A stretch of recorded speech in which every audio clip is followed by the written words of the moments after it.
प्रभु, क्या ये संभव है कि कोई भी मनुष्य अपने प्राण त्याग कर किसी स्त्री के गर्भ में स्थापित कर दे? संभव है, किंतु किसी साधारण मनुष्य के लिए संभव नहीं है ऋषिवर। तब ऐसा कौन कर सकता है? कोई सिद्ध ऋषि जिसकी कुंडलिनी जागृत हो, जिसने अपने प्राण वायु को साध रखा हो, अपनी आत्माओं को अलग अलग पहचानता है, जिसके बल पर वो अपनी साधना से अपने शरीर को किसी एक स्थान पर छोड़कर अपनी आत्मा के द्वारा कई स्थानों पर भ्रमण करता है। और वो ऋषि ऐसे ही साधक थे, इसलिए उनके लिए अपने प्राण को किसी के शरीर में स्थापित कर देना सहज था। प्रभु, फिर तो कोई भी ऋषि महात्मा विधि के विधान को बदल सकते हैं? बदलने की शक्ति तो होती है, किंतु वैसे सिद्ध महात्मा विधि के नियम के प्रतिकूल नहीं जाते। वो अपना अंश देते हैं। उन्होंने भी वही किया और उस स्त्री की सेवा का उन्होंने प्रतिफल दिया, अपने प्राण को उसके गर्भ में स्थापित कर। तब तो उस स्त्री के गर्भ से बालक के रूप में स्वयं ऋषि ने जन्म लिया। हाँ ऋषिवर। तब तो वो कोई साधारण बालक नहीं था प्रभु। अब समझ में आया कि उसे मृत्यु का भय क्यों नहीं था। ऋषि का अंश जो था उसके अंदर, जिसे न जन्म का हर्ष और न ही मृत्यु का विषाद। आपने सत्य कहा ऋषिवर।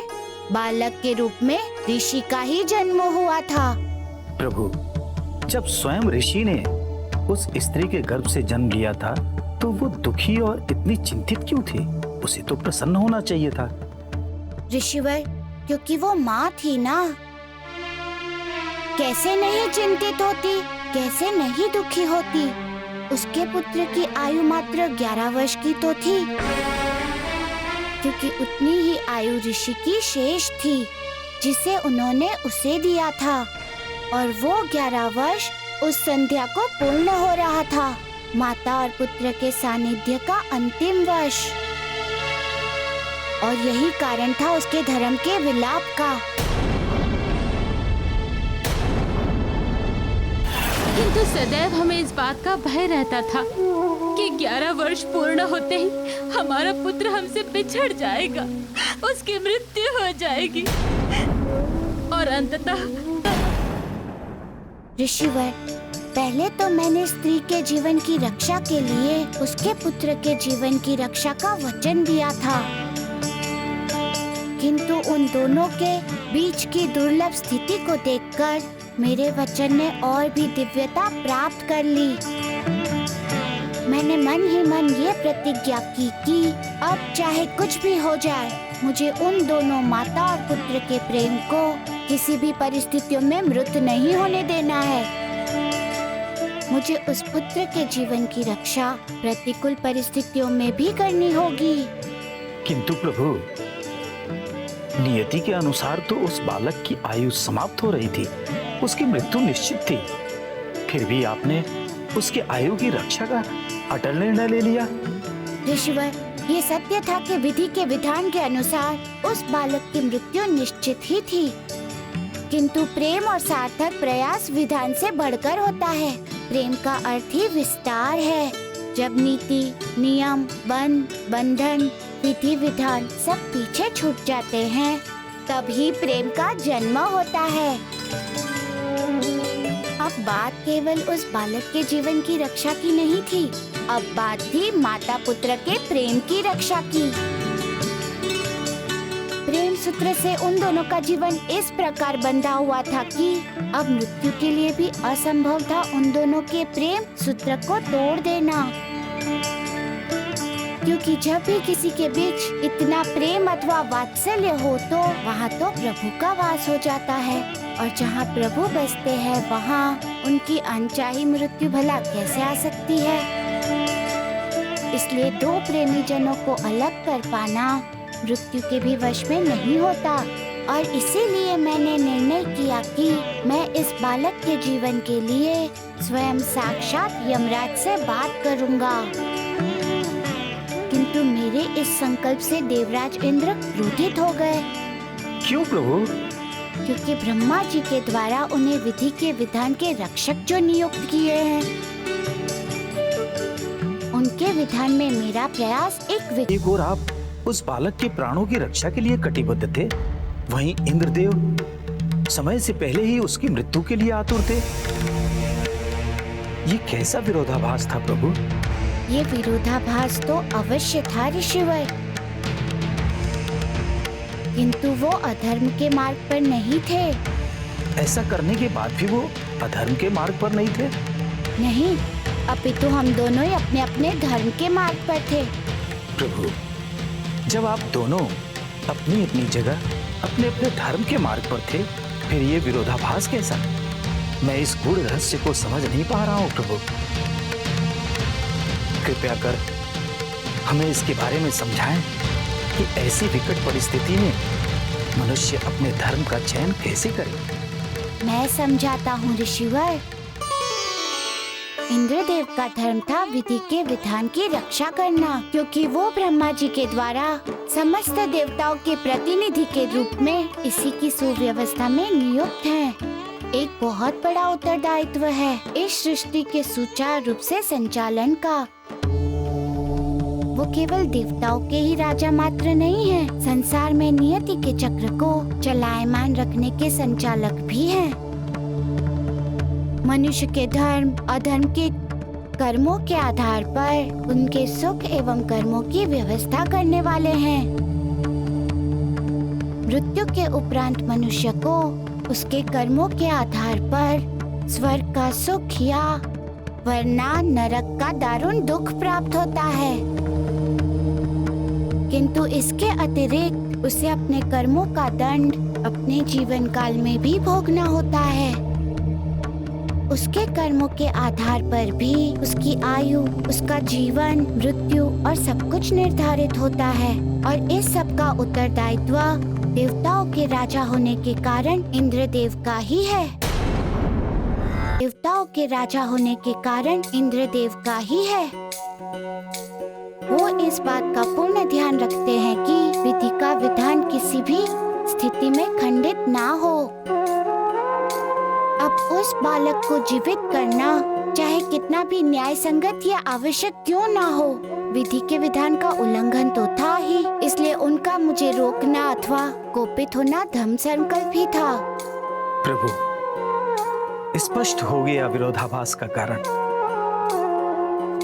किंतु प्रभु, आपके सामने तो धर्म संकट की स्थिति पैदा हो गई होगी। हाँ, धर्म संकट तो था ही ऋषिवर, क्योंकि मैं भी अपने धर्म के ही मार्ग पर था, अपने धर्म का ही पालन कर रहा था, क्योंकि मैंने वचन दिया था और मुझे अपने वचन की रक्षा करनी थी। यदि मैं अपने वचन की रक्षा नहीं करता तो मैं धर्म के मार्ग से भटक जाता, दोषी हो जाता। इसलिए इस प्रकार हम दोनों ही धर्म के मार्ग पर थे। प्रभु, क्या इस तरह धर्म के टकराव से धर्म की हानि नहीं होती?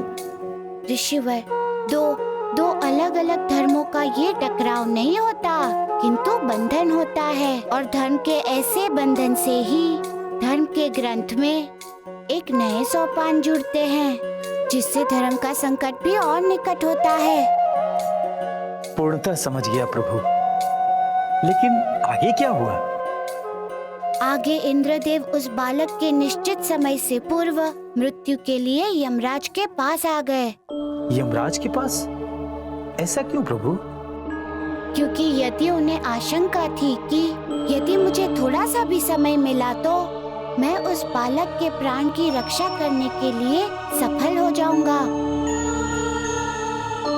तथा विधि का विधान खंडित हो जाएगा।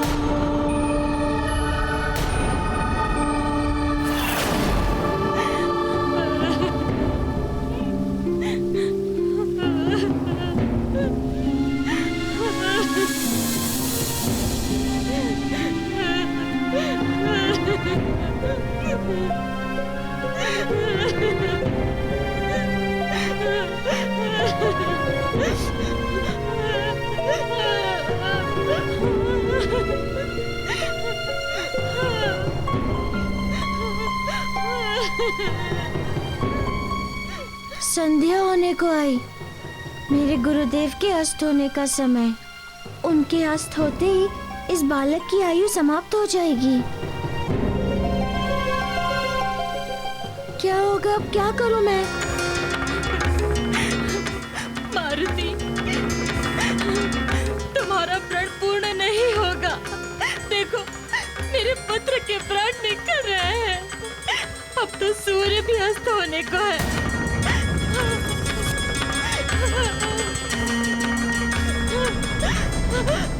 सूर्यास्त होते ही मेरे पुत्र के प्राण निकल जाएंगे। उसका जीवन समाप्त हो जाएगा।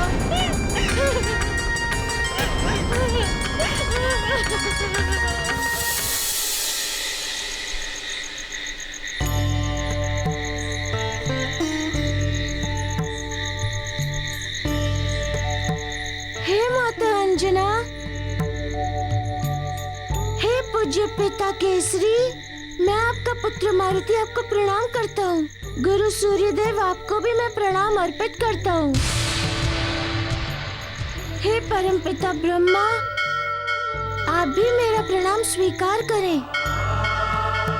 अब मेरे पास इसके अतिरिक्त कि मैं अपना सूक्ष्म शरीर इस बालक के स्थूल शरीर में स्थापित करूं, दूसरा कोई विकल्प नहीं है। केवल यही एक विधि है जिसके द्वारा इस बालक की माता का जीवन बचाया जा सकता है। और इस कार्य हेतु मुझे अपनी जीवात्मा को अपने शरीर से निकालकर इस बालक के शरीर में स्थापित करना होगा। अपने शरीर से निकालकर इस बालक के शरीर में स्थापित करना होगा।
माँ देखो, माँ मैं जीवित हूँ।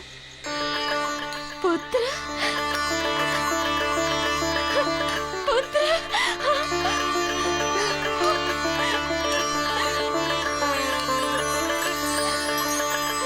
पुत्र, तू जीवित हो गया? तू जीवित हो गया? हाँ माँ, मैं जीवित हो गया। देखो, मुझे छूकर देखो। पुत्र,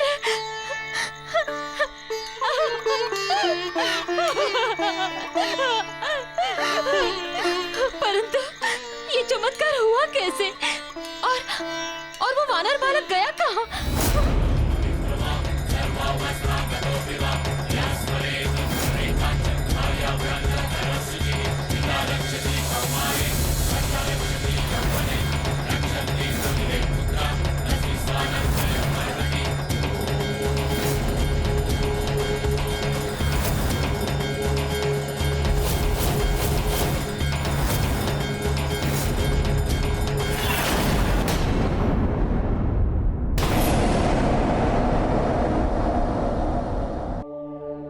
और यमदेव ने बिल्कुल सही सुझाव दिया था। उन्होंने मेरी और इंद्रदेव की दोनों की प्रार्थना सुनी और अस्वीकार कर दी। क्यों प्रभु? क्योंकि वे अपनी इच्छा से अथवा किसी के कहने पर किसी के प्राण नहीं हरते। वे तो बस केवल ब्रह्मदेव के द्वारा निर्धारित समय एवं आयु का पालन करते हैं। यमदेव के कारण कभी भी ना तो एक पल की भी शीघ्रता होती है, ना ही एक पल का विलंब। इसीलिए तो कहा गया है कि मृत्यु असंभावी है तथा काल किसी की प्रतीक्षा नहीं करता। यहाँ तक कि यदि मनुष्य अपने मृत्यु को जान ले तो अपनी मृत्यु से नहीं बच सकता। प्रभु, उसके उपरांत क्या हुआ? अब केवल परमपिता ब्रह्मदेव का ही आश्रय था जो मेरी सहायता कर सकते थे। केवल वही क्यों प्रभु? क्योंकि वो विधाता हैं, सृष्टि रचयिता हैं। पूर्ण ब्रह्मांड तो केवल उन्हीं की तो रचना है। उनके समस्त विधान उनकी सृष्टि की रक्षा एवं उसकी भलाई के लिए ही तो है। इसलिए उस प्रेम की रक्षा की प्रार्थना को लेकर मैं ब्रह्मलोक को पहुंचा।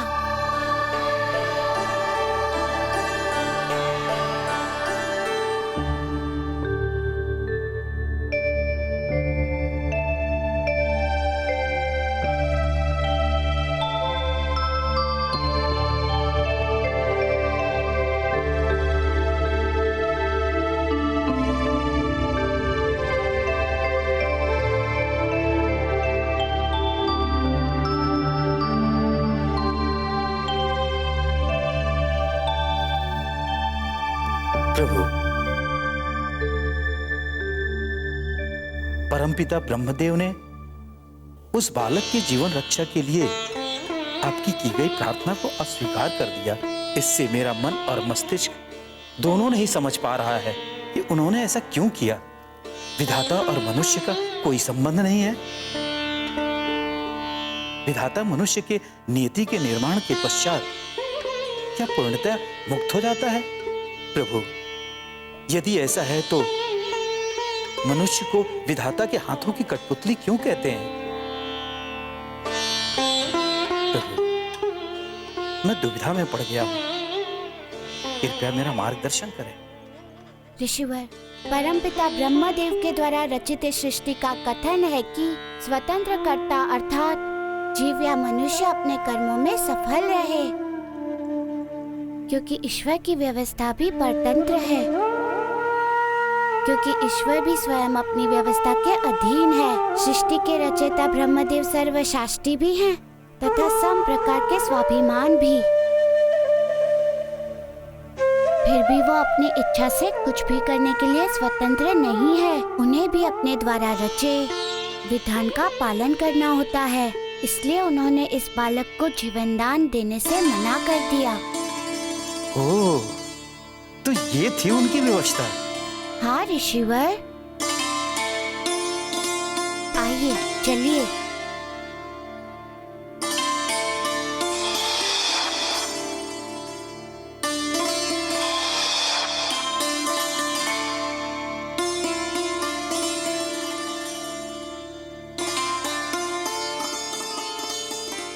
प्रभु, इसके आगे क्या हुआ?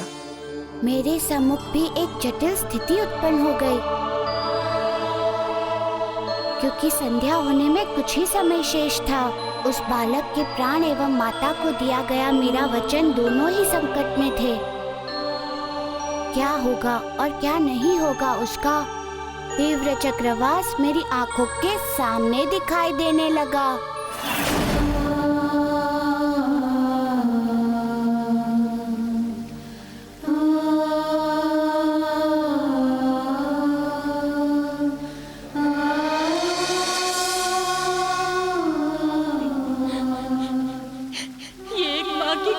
विडंबना है, कैसा दुर्भाग्य है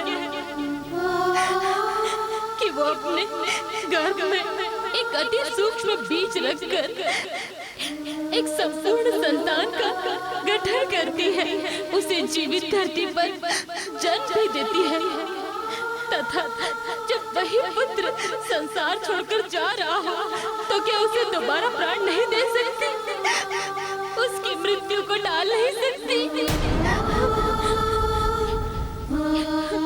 ईश्वर से मांगकर उसे जीवन दान दे सकती है, किंतु काल से उसका जीवन नहीं बचा सकती।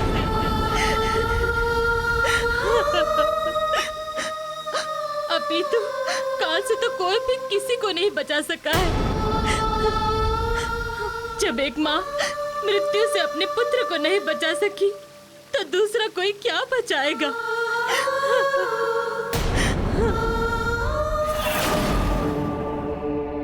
जैसे जैसे उस बालक की मृत्यु का समय निकट आ रहा था, वैसे वैसे मेरी दुविधा, मेरी विवशता बढ़ती जा रही थी। प्रभु, यदि आज्ञा हो तो एक बात पूछूं? हाँ ऋषिवर। प्रभु, शक्ति और सामर्थ्य के स्वामी तो आप भी हैं। आप स्वयं भी तो उस बालक के जीवन की रक्षा कर सकते थे। आपने सत्य कहा ऋषिवर। मैं चाहता था तो मैं अपनी शक्ति से उस बालक को बचा सकता था, अपने वचन की लाज रख सकता था। यदि मैं अड़ जाता तो मेरी इच्छा के विरुद्ध स्वयं यमराज भी उसके प्राण नहीं हर सकते थे। किंतु यदि मैं ऐसा करता तो वो विधि के विधान में व्यवधान होता। मैं विधि के व्यवस्था का सहयोगी नहीं, विरोधी कहलाता। और दूसरा जो महत्वपूर्ण विघ्न था वो ये कि उस बालक की मृत्यु अटल थी। विधि विधान के अनुसार वो होना निश्चित ही था। जो विधाता ने निश्चित कर दिया हो, उस व्यवस्था को मैं कैसे तोड़ सकता था? प्रभु, तब तो ऐसी स्थिति में आपके वचन की रक्षा नहीं होती। ऋषिवर, ऐसी स्थिति में तो मनुष्य के धर्म की पहचान एवं परीक्षा दोनों होती है। अपने हित और स्वार्थ के लिए धर्म का पालन न करना सबसे बड़ा अधर्म होता है। अपने वचन की रक्षा के लिए मैं अधर्म का चयन कदापि नहीं कर सकता था।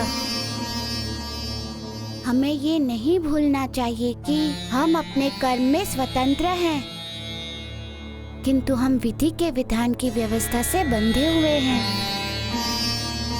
इसलिए मैं चाहते हुए भी उस समय उस बालक की मृत्यु को नहीं रोक सकता था। मेरे पुत्र का जीवन समाप्त होने वाला है।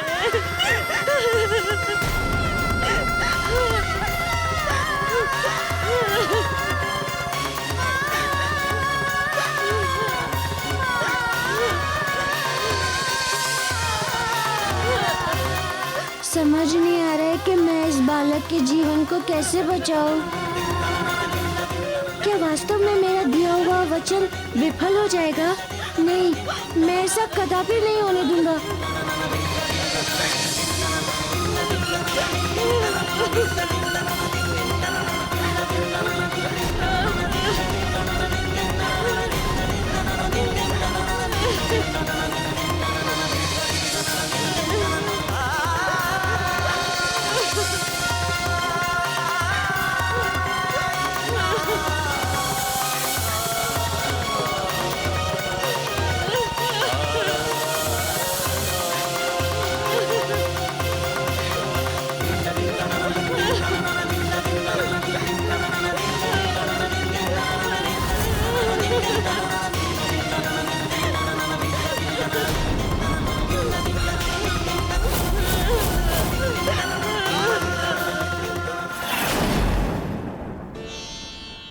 ऋषिवर, वो स्त्री और उस स्त्री का बालक दो शरीर तो अवश्य ही थे, किंतु उनकी आत्मा एकाकार हो चुकी थी। वो कैसे प्रभु? उनका प्रगाढ़ प्रेम इसका प्रमाण था। प्रेम की प्रगाढ़ता के कारण ही एक के अभाव में ही दूसरे का अस्तित्व व्यर्थ और निरर्थक लगने लगता है, और वो स्वयं को भी उस दूसरे के साथ में समाप्त करने का निर्णय कर लेता है। और यही कारण था कि मुझे अपने विचारों में दृढ़ होने का, कि बालक की मृत्यु के उपरांत वो स्त्री भी जीवित नहीं रहेगी। मैंने उस बालक के जीवन की रक्षा का वचन दिया था। ये कहा गया है कि परोपकाराय सतम विभूत्यम, अर्थात प्रभु, अर्थात परोपकार के लिए, दूसरों के हित के लिए तथा संसार के कल्याण के हेतु सत्पुरुष का तन, मन एवं जीवन होता है। लेकिन प्रभु, जब उस बालक की मृत्यु निश्चित थी तो आप उन दोनों में से किसी का भी हित कैसे कर सकते थे? ऋषिवर, मृत्यु बालक की सुनिश्चित थी, उसकी माता की नहीं। उसकी माता की आयु तो अभी शेष थी। वो तो अपने पुत्र प्रेम के कारण अपने जीवन का अंत करने जा रही थी। तुल्य प्रेम के लिए जो इस सृष्टि का सहारा है, जिस प्रेम के कारण ये संसार गतिमान है। प्रभु, प्रेम का स्वरूप इतना पवित्र और पावन है। हाँ ऋषिवर, प्रेम का स्वरूप अथवा प्रेम की शक्ति दोनों ही अतुल्य एवं अवर्णनीय है। अब मुझे उस प्रेम को जीवित रखने के लिए उस स्त्री के जीवन की रक्षा करनी थी। अब मुझे उस प्रेम को जीवित रखने के लिए उस स्त्री के जीवन की रक्षा करनी थी। और ये तभी संभव था कि जब उसका पुत्र पुनः जीवित हो उठे। एक चुनौती, एक कड़ा संकट था मेरे समक्ष।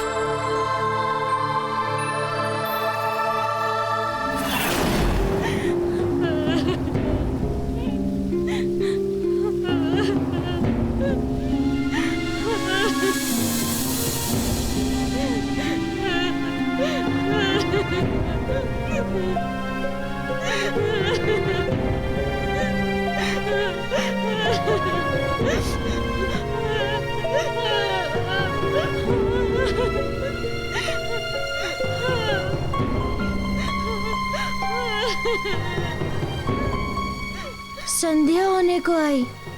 मेरे गुरुदेव के अस्त होने का समय। उनके अस्त होते ही इस बालक की आयु समाप्त हो जाएगी। क्या होगा अब? क्या करूं मैं? मारुति, तुम्हारा प्रण पूर्ण नहीं होगा। देखो, मेरे पुत्र के प्राण निकल रहे हैं। अब तो सूर्य भी अस्त होने को है।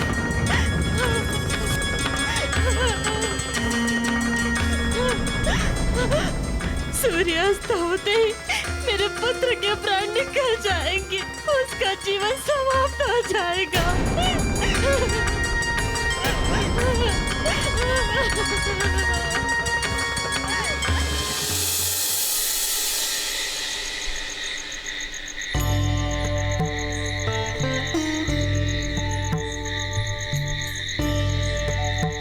हे माता अंजना, हे पूज्य पिता केसरी, मैं आपका पुत्र मारुति आपको प्रणाम करता हूँ। गुरु सूर्यदेव, आपको भी मैं प्रणाम अर्पित करता हूँ। हे परम पिता ब्रह्मा, आप भी मेरा प्रणाम स्वीकार करें। अब मेरे पास इसके अतिरिक्त कि मैं अपना सूक्ष्म शरीर इस बालक के स्थूल शरीर में स्थापित करूं, दूसरा कोई विकल्प नहीं है। केवल यही एक विधि है जिसके द्वारा इस बालक की माता का जीवन बचाया जा सकता है। और इस कार्य हेतु मुझे अपनी जीवात्मा को अपने शरीर से निकालकर इस बालक के शरीर में स्थापित करना होगा। अपने शरीर से निकालकर इस बालक के शरीर में स्थापित करना होगा।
माँ देखो माँ, मैं जीवित हूँ।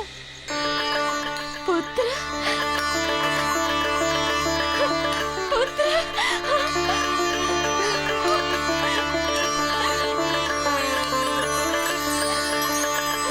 पुत्र, तू जीवित हो गया? तू जीवित हो गया? हाँ माँ, मैं जीवित हो गया। देखो मुझे छूकर देखो। पुत्र,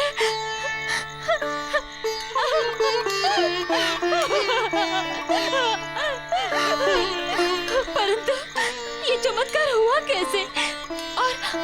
और वो वानर बालक गया कहाँ?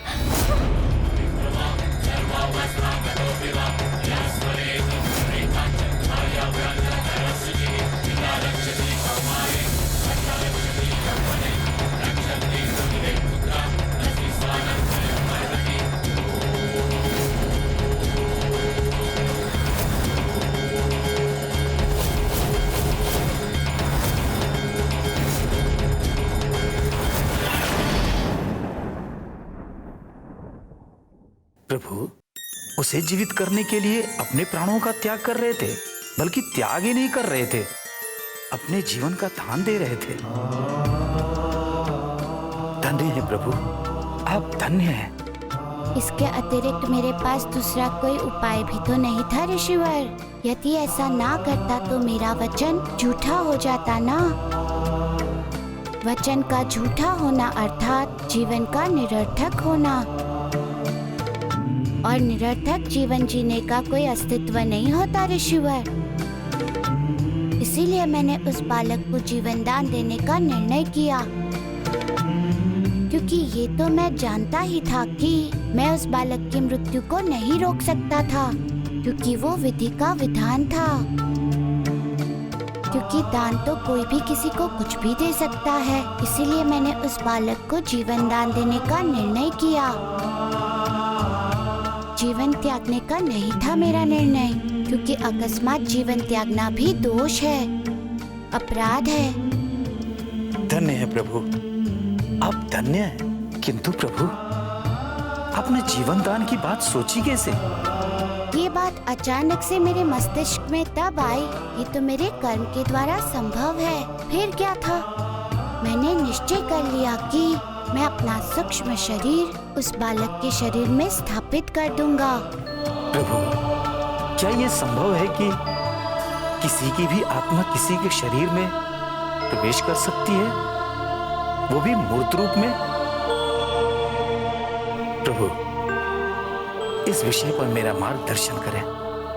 ऋषिवर, प्रत्येक प्राणी का एक दो जीवन होता है। वो कौन कौन सा प्रभु? एक स्थूल जीवन तथा दूसरा सूक्ष्म जीवन। स्थूल और सूक्ष्म का क्या अभिप्राय है प्रभु? स्थूल से तात्पर्य है शरीर का तथा सूक्ष्म का अभिप्राय है आत्मा से। इसमें शरीर जड़ है, नश्वर है, किंतु आत्मा चेतन है।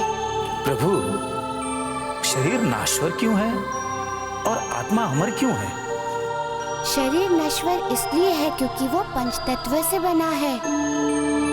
अंत में उसे उनमें ही मिलना है। तथा आत्मा अमर इसीलिए है कि अविनाशी ईश्वर का अंश है, इसलिए आत्मा को दीर्घकाली भी कहते हैं। जय बजरंग बली, जय बजरंग बली, जय बजरंग बली, जय बजरंग बली, जय बजरंग बली, जय बजरंग।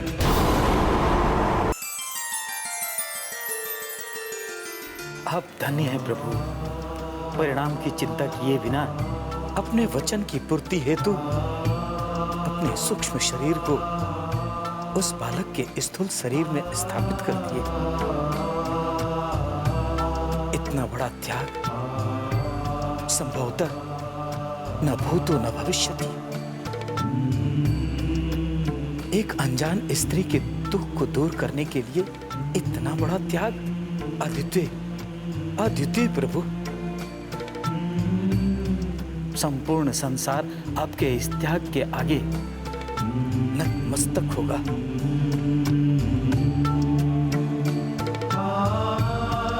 ऋषिवर, ये तो मैं नहीं जानता कि मैंने क्या किया है, किंतु इतना अवश्य जानता हूँ कि मैंने वही किया जो एक धर्मशील प्राणी को करना चाहिए था।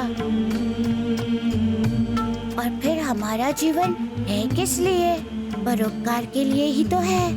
दूसरों की रक्षा एवं सेवा ये जीवन की दिशा ही तो है। दुख और कष्ट में किसी भी व्यक्ति की सहायता करने से कोई भी बड़ा धर्म नहीं होता है ऋषिवर। धर्म का वास्तविक अर्थ ही है धारण करना, अर्थात दूसरों के दुख को स्वयं धारण करना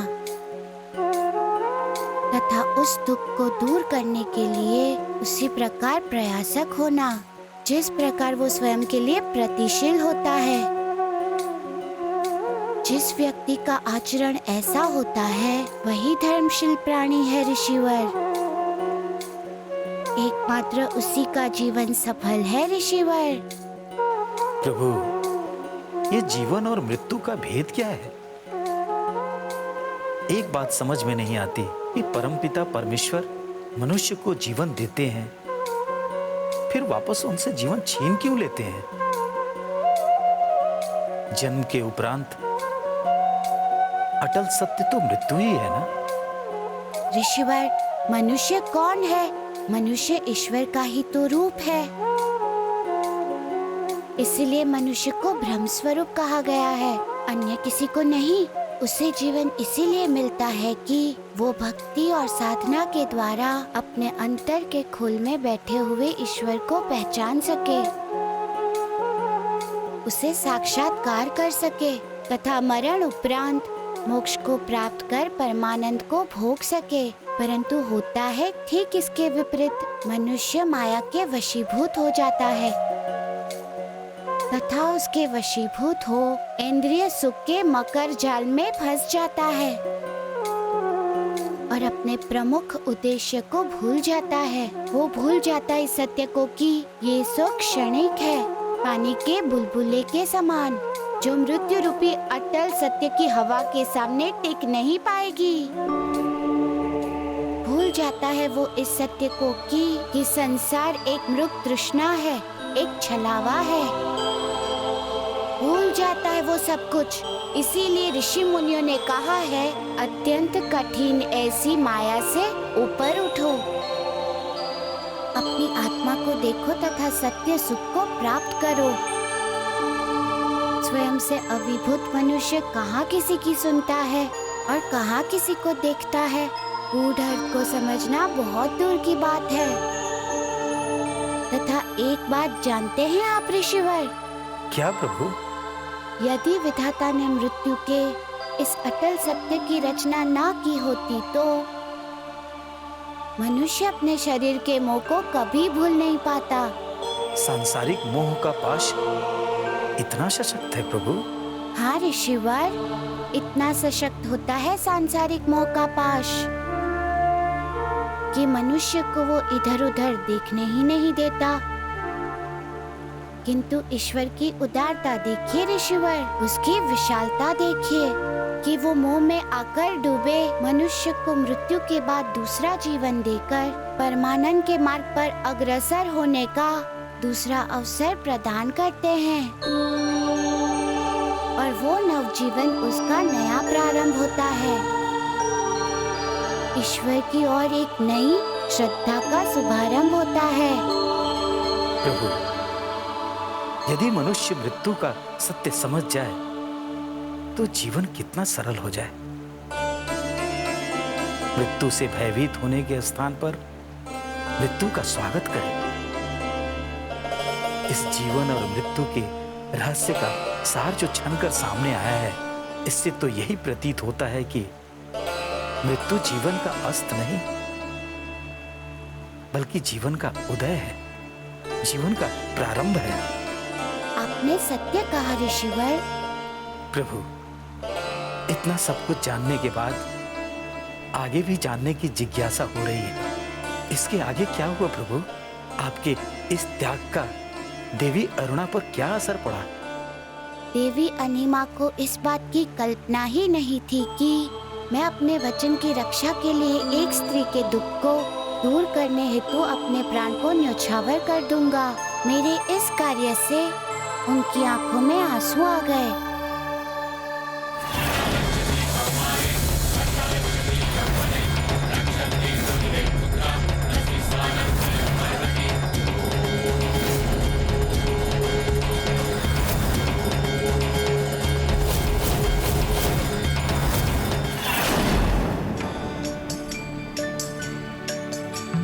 और ये सब कुछ देवी अनिमा ने मेरी परीक्षा लेने के लिए तथा संसार को ज्ञान देने हेतु अपनी माया से रचा हुआ था।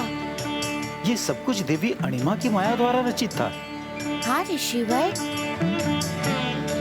इस संसार में ये सदैव से होता आया है कि ईश्वर माया द्वारा अपने भक्तों की परीक्षा लेते हैं। अपनी कथाओं और अपनी लीलाओं से मनुष्य का मार्गदर्शन करते हैं। संसार में रची गई उनकी माया एवं कोई भी कथा निष्प्रयोजन नहीं है ऋषिवर। कथाओं में जीवन का सार होता है, इसीलिए हमें कथाओं का श्रवण एवं मनन करना चाहिए, तभी उन कथाओं का पूर्ण लाभ प्राप्त होता है। इसीलिए तो कहा गया है कि ईश्वर की कथाओं एवं उनकी पुण्य कथाओं के श्रवण से मनुष्य के पापों का नाश हो जाता है। प्रभु, कथा श्रवण का लाभ मुझसे अधिक और कौन समझ सकता है? इसका तो मैं साक्षात उदाहरण हूँ। आपके मुख से अष्ट सिद्धि की पुण्य कथाओं को सुनने से पूर्व मुझे ऐसा बोध हो रहा था कि जैसे मैं किसी अग्निकुंड में जल रहा हूँ, किंतु जैसे जैसे आपके द्वारा कथाओं का श्रवण करता गया, मेरा मन शांत और शीतल होता जा रहा है। आपकी अनुभूति सत्य है ऋषिवर, क्योंकि प्रत्येक कथा का एक अपना पुण्य होता है, जिसके प्रभाव से पाप का क्षय होता है।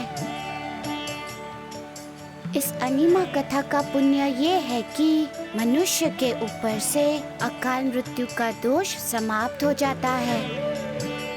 और केवल इतना ही नहीं ऋषिवर, इस कथा के श्रवण से आकस्मिक दुर्घटना एवं अनवांछित रोगों से भी मनुष्य की रक्षा होती है। ऐसी पुण्यदायिनी कथा को मेरा नमन है प्रभु। प्रभु, एक बात बताएं? पूछिए ऋषिवर। प्रभु, आपने देवी अणिमा के सन्मुख अपना भेद प्रकट नहीं किया। ऋषिवर, सभी सिद्धियों की भांति अनिमा सिद्धि भी अपने धर्म से बंधी हुई थी, इसलिए मेरी चेतना में आते ही वो साधारण स्त्री के रूप में आ गई।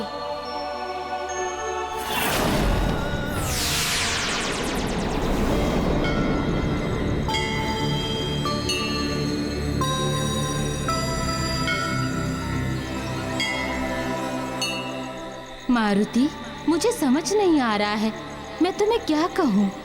इस संसार का सबसे बड़ा त्यागी, सबसे बड़ा परोपकारी अथवा सबसे बड़ा करुणा निधान तुम्हारे उपकार एवं संकल्प के समक्ष शब्दों की शक्ति क्षीण हो गई है, बौनी हो गई है मेरी वाणी। क्या कहूँ तुझे, कैसे कहूँ? धन्यवाद दूं, आभार प्रकट करूं अथवा गुणगान करूं? आज तुमने सिद्ध कर दिया कि इस संसार में तुमसे बड़ा साधक दूसरा कोई नहीं है, ना कोई दूसरा सांसारिक जीवधारी हो सकता है। दूसरे का दुख हरने हेतु अपने जीवन का त्याग एक बहुत बड़ा निर्मोही एवं कर्म योगी ही कर सकता है पुत्र। अपने इस निस्वार्थ कर्म से तुमने अणिमा जैसी दुर्लभ सिद्धि को सिद्ध कर लिया है मारुति। मैं अब सदैव तुम्हारे साथ रहूंगी। मैं अणिमा तुम्हें आशीर्वाद देती हूँ। ज्ञान एवं गुण के सागर के साथ साथ आज से तुम्हारा यश तीनों लोक में उजागर होगा। तुम जय हनुमान ज्ञान गुण सागर, जय कपीस तिहु लोक उजागर कहलाओगे।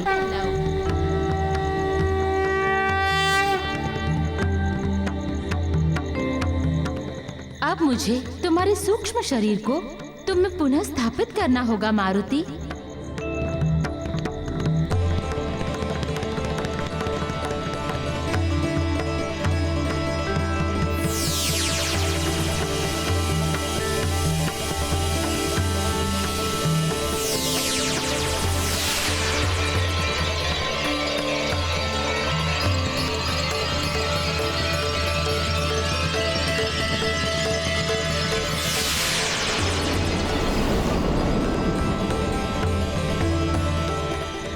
हे यक्ष बालक, मेरे परीक्षण कार्य में सहायता करने हेतु आपका बहुत बहुत धन्यवाद। अब आप अपने यक्षलोक को प्रस्थान करें।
क्या हुआ माता? क्या आपका पुत्र? नहीं नहीं, ऐसा नहीं हो सकता। आपके पुत्र को तो जीवित होना चाहिए था। कहाँ है वो? मैं समझ गई हूँ कि मृत्यु केवल शरीर की होती है, आत्मा तो अमर है, अविनाशी है। आत्मा कभी नहीं मरती है। तुम्हारे त्याग ने मेरे पुत्र मोह को परास्त कर दिया है। तुम्हारे त्याग के ताप से मेरा मोह सूखे तिनके के समान जलकर भस्म हो गया है।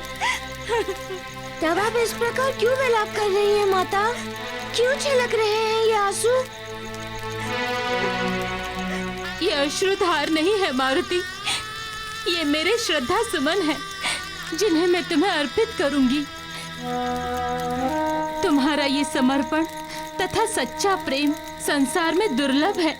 मैं तुम्हारे इस प्रेम तथा त्याग के समक्ष नतमस्तक हो रही हूँ पुत्र। मेरा प्रणाम स्वीकार करो और मुझे प्रस्थान करने की आज्ञा दो।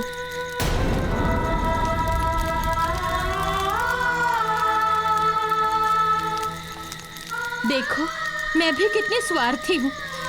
तुमने मेरी इतनी सहायता की और मैंने तुमसे ये भी नहीं पूछा कि तुम्हारा गंतव्य कहाँ है, कहाँ जा रहे हो तुम? माता, मैं सिद्धि लोक जा रहा हूँ, किंतु मार्ग को लेकर बहुत आश्वस्त नहीं हूँ कि यही वहाँ पहुँचने का सही मार्ग है। चिंता त्याग दो।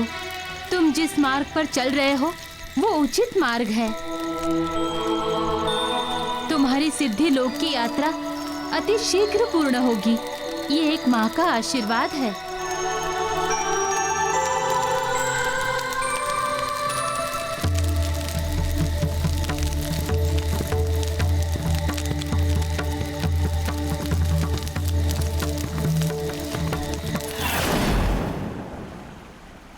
ऋषिवर, इस प्रकार इस सिद्धि की कथा पूर्ण हुई। आपने पूर्ण संकल्प के साथ इस कथा का श्रवण किया, इसीलिए आप कथा के पुण्य के भागी होंगे। तथा वशिता एवं इशिता सिद्धि की कथा के बाद, इस तीसरी अष्ट सिद्धि अनिमा की कथा के बाद आपके पूर्व कर्मों के पाप और अधिक नष्ट हो गए हैं। प्रभु, आप दया निधान हैं, आप विघ्न नाशक हैं प्रभु, दुख हरता है, सुख करता है। प्रभु, ये आपका ही प्रभाव है कि मेरे पापों का अंत हो रहा है। ऋषिवर, अष्ट सिद्धि की प्रत्येक कथा का अपना एक विशेष महत्व है।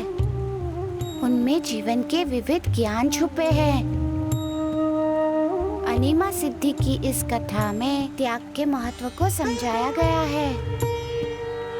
त्याग अर्थात मोह का त्याग, मोह पर विजय। मनुष्य के मुक्ति के मार्ग में तो यही मोह तो बाधा है। जब तक मनुष्य अपने मोह अथवा स्वार्थ पर विजय प्राप्त नहीं कर लेता तो तब तक उसका जीवन निरर्थक है। इस सत्य को समझना परम आवश्यक है ऋषिवर। इस सत्य को समझना परम आवश्यक है ऋषिवर।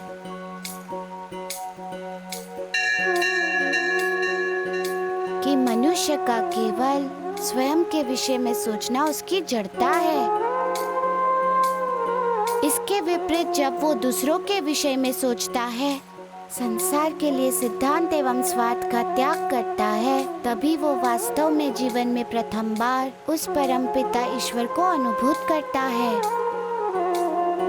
जो सबके भीतर समान रूप में विद्यमान है। ये पंक्तियाँ किसी अन्य के भीतर स्वयं को खोजने एवं जीतने के समान है।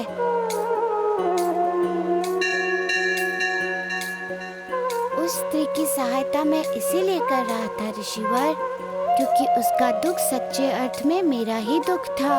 उसके अंतर में मैं भी था। जब वे स्वार्थ को त्याग देते हैं तो ऐसी सच्ची अनुभूति हमारे हृदय में जन्म लेती है। अपने अहंकार एवं मनो को त्याग कर ही इस सत्य को पाया जा सकता है ऋषिवर, कि हम सब एक ही भ्रम के अंश हैं। दीपक तले अंधेरा की स्थिति में भटकते रहेंगे। नारायण नारायण, धन्य है प्रभु हनुमान आप। कितनी सरलता से आपने सबके हृदय में वास करने वाले ईश्वर का संदेश दे दिया। केवल अज्ञानी पुरुष ही अपने त्याग का अभिमान करते हैं। वास्तव में जब हम किसी की सहायता करते हैं तो यदि उस समय हमारे हृदय में ये भाव आ जाए कि हमने उनकी सहायता की है, तो यही हमारा अभिमान है। तथा इसके विपरीत सच्चा त्याग, सच्ची सहायता वही है जिसे करके हमारा हृदय आनंद से भर जाए। उस माता के समान जो अपनी संतान को अपने अंग से लगाकर अनुभूत करती है। देवों, जब हम इस संपूर्ण सृष्टि में सभी प्राणियों के सुख दुख में स्वयं को संबद्ध अनुभूत करते हैं, बस वही क्षण होता है जब हमारा अहंकार मिट जाता है तथा हमें सच्चे ज्ञान एवं सच्चे निसर्गित सुख की प्राप्ति होती है। नारायण नारायण। ऋषिवर, कथा श्रवण का समय आज समाप्त हुआ। कल पुनः ब्रह्म मुहूर्त में नई कथा का वाचन करूंगा। जो आज्ञा प्रभु।